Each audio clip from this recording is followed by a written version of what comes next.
Baiklah, Assalamualaikum warahmatullahi wabarakatuh. Perkenalkan, nama saya Ajeng Anjar Agustin dari Fakultas Biologi Latan Samasiro semester 6. Di sini saya akan sedikit menjelaskan tentang proses oogenesis pada wanita. Proses oogenesis terbagi menjadi 3 tahapan, yaitu tahapan penggandaan, tahap pertumbuhan, dan tahap pematangan.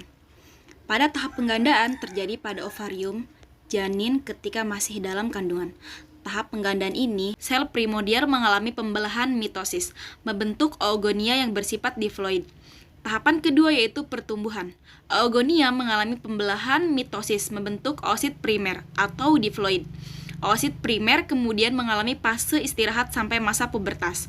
Tahap ketiga yaitu tahap pematangan yang dimulai pada masa puber.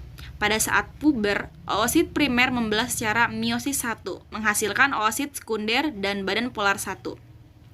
Menjelang saat kelahiran, semua oosit primer telah memulai profase pembelahan meiosis pertama. Namun, sel-sel ini berhenti melanjutkan ke tahap pembelahan metafase dan masuk ke tahap istirahat selama profase. Oosit primer tidak menyelesaikan pembelahan meiosis pertamanya sebelum memasuki masa pubertas. Saat pubertas, terjadi proses pematangan yang melewati 3 stadium yaitu primer, sekunder, dan pre-ovulasi. Meiosis 1 akan menghasilkan 2 anak, oosit sekunder dan badan polar 1.